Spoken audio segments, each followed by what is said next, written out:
एक मित्र प्रश्न पूछते हैं कि ये मन, बुद्धि, चित्त और अहंकार ये अलग अलग है कि आत्मा के साथ जुड़ी हुई है। कृपा करके समझाने के प्रयास करें।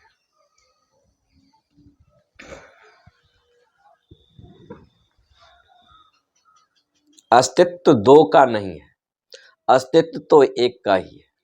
हम जो जड़ और चेतन, परमात्मा और पदार्थ, इस भाषा में जो हम सोचते हैं, अस्तित्व को दो में बांट देते हैं। जड़ और चेतन दो का अस्तित्व नहीं है, अस्तित्व वननेस है। जब हम किसी को कहते हैं ये जड़ है, इसका मतलब यह हुआ कि चेतन का सोया हुआ अवस्था। और जब हम किसी को कहते हैं कि ये चेतन है, तो जड़ का जागा हुआ अवस्था। तो अस्तित्व तो दो का नहीं है, अस्तित्व तो एक का ही है।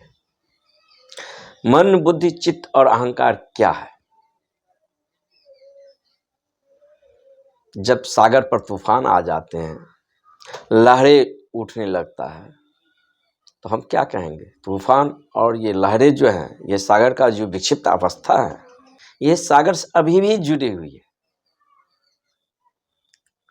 क्योंकि सागर पर तूफान आ गया है, लहरें आ गए हैं, ज्वार भाटा उठने लगे हैं, इसीलिए सागर नहीं दिखाई देता है।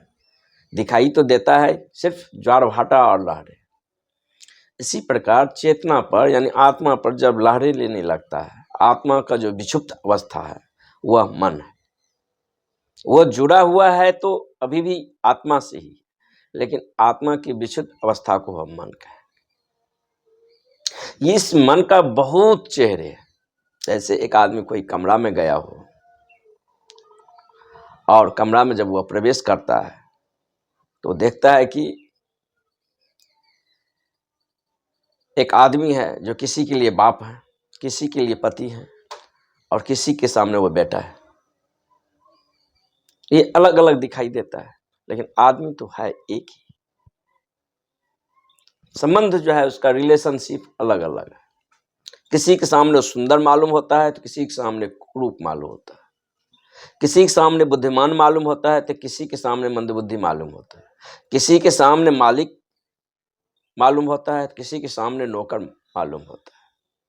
किसी का वह पति है तो किसी का वह बेटा है। वो आदमी जब कमरे से बाहर निकलेगा तो वो बोलेगा कमरे में बहुत सारे आदमियों को मैं देखा। क्योंकि कमरे में जब वो गया था तो कभी नौकर मिला है, कभी मालिक मिला है, कभी पति मिला है तो कभी बेटे मिले हैं। तो ये जो आदमी के बहुत सारे ये रूप जो हैं, ये अवस्थाएं जो हैं, ये उसका रिलेशनशिप है। हाय तो आदमी एक ही, लेकिन किसी के सामने वो बेटा है तो किसी के सामने पति है। किसी के सामने वो सुंदर है तो किसी के सामने वो कुरूप है। किसी के लिए वो मालिक है तो किसी के लिए वो नौकर है।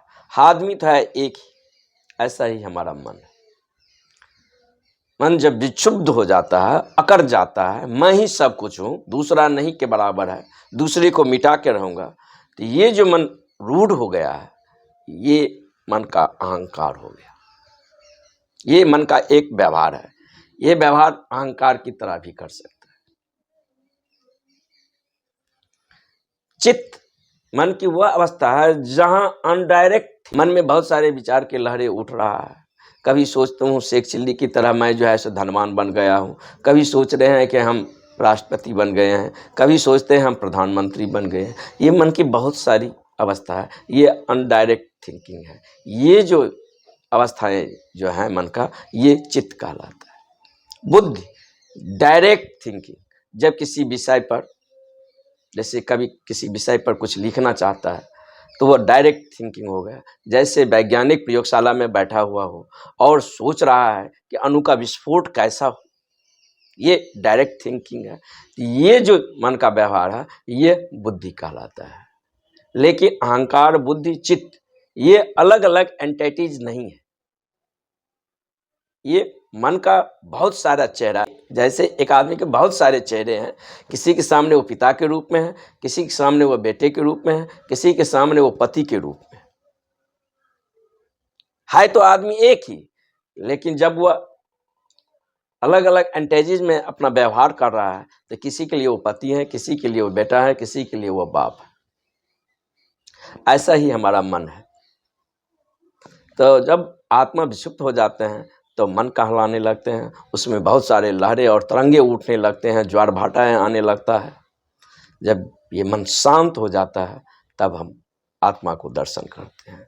या ऐसे यूं कहें, मन जो है बीच में एक दीवार है। मन के इस भाग जो है संसार है और इस भाग परमात्मा है, आत्मा। मन मुझे अपने स्वयं के अस्तित्व के, अपने होने के स्वरूप के, अपने स्रोत से जुड़े होने का बोध होने ही नहीं देता। मन का ये दीवार जब गिर जाता है तब आदमी स्वयं में प्रतिष्ठित हो जाता है, अपने स्रोत से जुड़ जाता है, अपने होने का स्वबोध से भर जाता है, जिसे कबीर ने सूरत कहे हैं, जिसे बुद्ध स्मिथ कहा है, राइट माइंडफुलनेस। उस स्वबोध को अपने स्रोत से, अपने आत्मा में कैसे हम प्रतिष्ठित हो जाएं, कैसे अपने स्रोत से जुड़ जाएं, इसके लिए ध्यान है, मेडिटेशन है। अभी भी मेरा होश है, अभी भी हमारा ध्यान जुड़ा हुआ है, लेकिन हमारा जो अभी ध्यान का फोकस है ऑब्जेक्टिव कॉन्शियसनेस। मुझे बोध है, अपने शरीर का बोध है, अपने दुख का बोध है, अपनी प्रसन्नता का बोध है।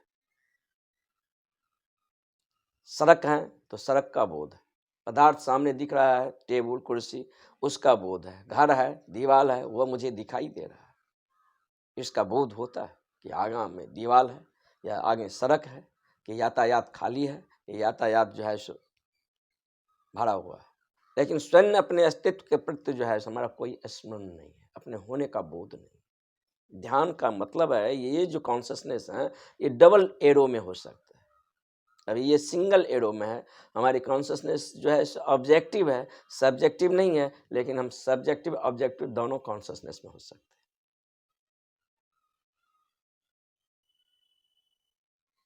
यानी सुनने वाला अ, बोलने वाला ब, लेकिन जब ये तो हो गया बेस, दो कोण मिला है, एक ट्रायंगल होगा, दो इनों को, जो इन दोनों को जानता है, जो सुनने वाले को भी जानता है और बोलने वाले को भी जानता है, वो जो थर्ड कोण है, जो ट्रायंगल मिलता है, वह हम है। जब हमारी ऊर्जा हॉरिजेंटल एक्सेस में गति न करके वर्टिकल एक्सेस में गति करने लगता है, ऊर्ध्वरेतस होते हैं, तब अपने वह केंद्र पर जो ऊर्जा है, जिस स्रोत से ऊर्जा प्रभावान हो रहा है, उस केंद्र पर ऊर्जा क्रिस्टलाइजेशन होने लगता है और हमारे भीतर एक केंद्रीकरण घटता है। अभी हमारे भीतर कोई केंद्र ही नहीं है, जो लहर आया उसी लहर के साथ हम डोलने लगते हैं, जो विचार आ गया उसी विचार के साथ हम बहने ही लगते हैं। हमारा अपने होने का कोई अस्तित्व ही नहीं है। हमारा पास ऐसा कोई एक कमरा नहीं है भीतर जहां मैं क्षण भर के लिए विश्राम से बैठ सकूं।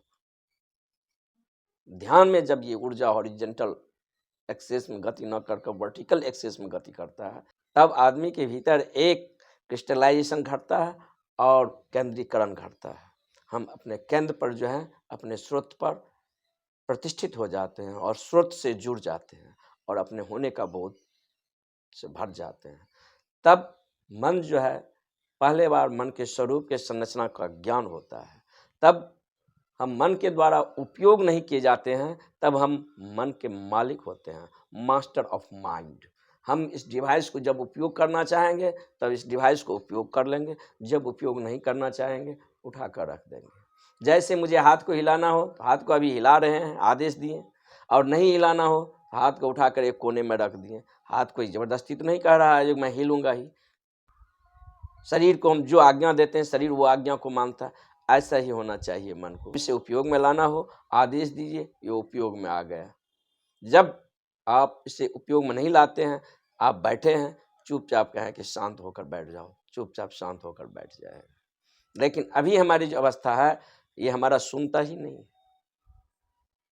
क्योंकि मेरे पास अभी संकल्प है ही नहीं। और जो संकल्पवान होता है वह आत्मवान हो जाता है। साधना का पहली सोपान जो है वह संकल्प की तैयारी है। हमारे भीतर कैसे कॉन्शसनेस बढ़े, कैसे चेतना का विस्तार हो।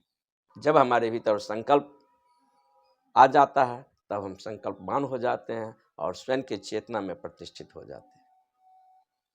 तो ये मन और बुद्धि, चित्त और अहंकार अलग अलग नहीं है। ये एक ही आदमी के बहुत सारे चेहरे हैं, मन ही जब विक्षुब्ध हो जाता है तो अहंकार की तरह मालूम होता है, जब वो डायरेक्ट थिंकिंग करता है तो बुद्धि की तरह व्यवहार करता है, जब वो अनडायरेक्ट थिंकिंग करता है तो चित्त की तरह व्यवहार करता है। ये मन के बहुत सारे चेहरे हैं।